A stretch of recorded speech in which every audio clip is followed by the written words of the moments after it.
guys, it's Jessica Brogley. Welcome to week one, the week of June 22nd. This is Ed Media Applications 4020 for the summer of 2020. This class will be housed exclusively in Google Classroom. It's one of my last chances to give you a tour of what Google Classroom has to offer, since it will probably be one of 3 potential platforms you'll have to learn as a future educator. So when you go to Google Classroom, you'll notice the Stream, the Classwork tab, and probably the Grades tab. The Stream tab is kind of messy, and at the top I will try to always keep the outline of what you're to do for the week. The Classwork tab will be organized by week, and the Grades tab will be where you will find your assessments. So let's look at the Stream.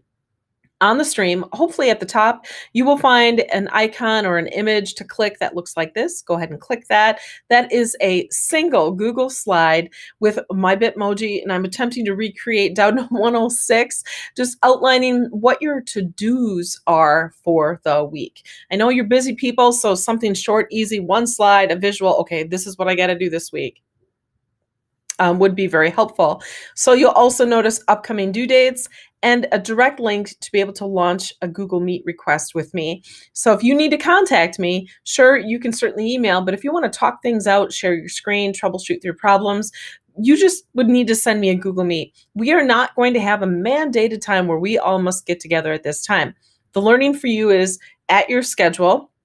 And the contact for the instructor, like when you need to contact me, is on demand when you need it. It's the most responsive way I can possibly help you get through our next very busy 4 weeks together.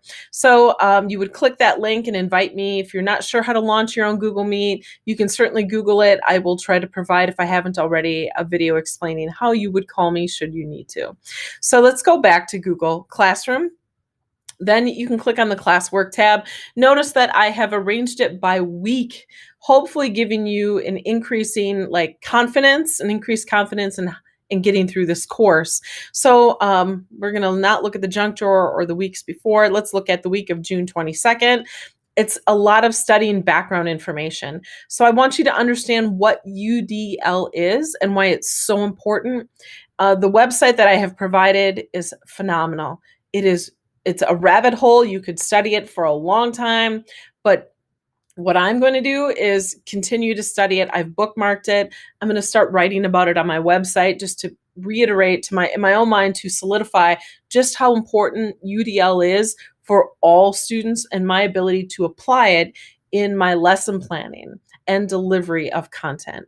Then also, I like the UDL in 15 minutes podcast. My attention span's hideous, so I can handle about 15 minutes in bites. So I do like listening to the UDL podcast as I'm folding laundry, walking to the barn, cleaning something, right? So study UDL. Then study the ISTE standards for teachers. I use these as my professional growth model, as I'm constantly thinking about what do I need to learn next to be able to better prepare myself to teach students in what I think is today's classroom, heading into a future that we're not necessarily sure what that classroom is going to look like. I have to be on my A game, and so do you. And the ISTE standards for teachers is an excellent guide to push yourself. You'll notice the standards do not talk about tools, because tools come and go. It's about the mindset we adapt as educators. Then the TPAC model, it's been around for a long time. It's really nice to understand. You may remember it from 2010. It's that idea that we need to develop our technology skills, our pedagogical skills, our how to teach, and our content skills and knowledge, right? So be intently thinking about how do you develop all 3 of those. And consider, for those of you that still have your classroom website going, writing about all 3 and showing evidence of all 3 on your website. I know, as someone who has worked through hiring practices, at least on a committee, that these are things that we care about in our classrooms, and some of them, like UDL, are coming to the forefront even more so than they did a few years back. The last little bit here is for you to watch videos from your PLN. So PLN, Professional or Personal Learning Network. I have joined the Global Google Educators Group, and that has been really rewarding. It's hard to keep up with them, actually.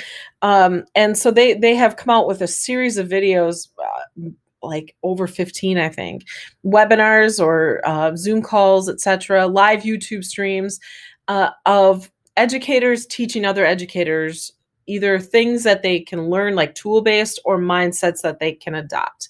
So I grabbed 3 recent ones that I thought were phenomenal. Pear Deck, an ed tech tool you should learn. It's phenomenal. Edpuzzle, and how to design interactive classrooms using Google Slides, which is what I did in this image. So every time, this is just a single Google slide that I published as a web page. So every time I update it, you get that updated version. And because I published it as a web page, you can't drag stuff around. You don't have to advance in the next slide. So it really got me thinking about, wait a minute, I probably could make a book, an interactive book using Google Slides, but I'll publish it as a web page. What? Right? So it starts really this video will start kicking up some great ideas for you. And those things just might lead into a project coming down the line in 3 weeks called the Choice Project. So when I go back to this slide here, I am to study UDL, the ISTE standards for teachers, the TPAC model, watch the videos from your PLN, and look ahead to the video project.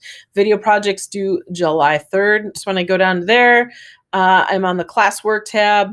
I scroll down to the video project. Aha, you should read about that. So we have paid for seats in WeVideo. You have to use WeVideo, so might as well let us pay for it. And your basic call there is to create a video that brings awareness or spreads joy, leverages technology to do something good, right? And I could go on for a long time about the power of the video project. It's probably my favorite project in all of 4020 that I look forward to every semester because it does so much good for others, and you as a person, your family, your community, your school, etc. And so we'll talk more about that later, but you best start mulling over what do I geek out about? What do I care about right now? What can I make a video about bringing awareness or adding joy to the world? Okay, and it doesn't have to be to the world, right? It could be your community, your family. Okay, so I'll talk more about that later, but just start thinking about that because that is going to be due July 3rd. That's like right around the corner. Remember, this is only a 4-week class, so we got to take 16 weeks worth of material and crunch it into 4. And I've already cut out a bunch of stuff. So lots going on. If you have any questions, you can always email me or contact me via Google Meet. All right, you guys have a good week. You let me know when you need help with something, okay? Bye.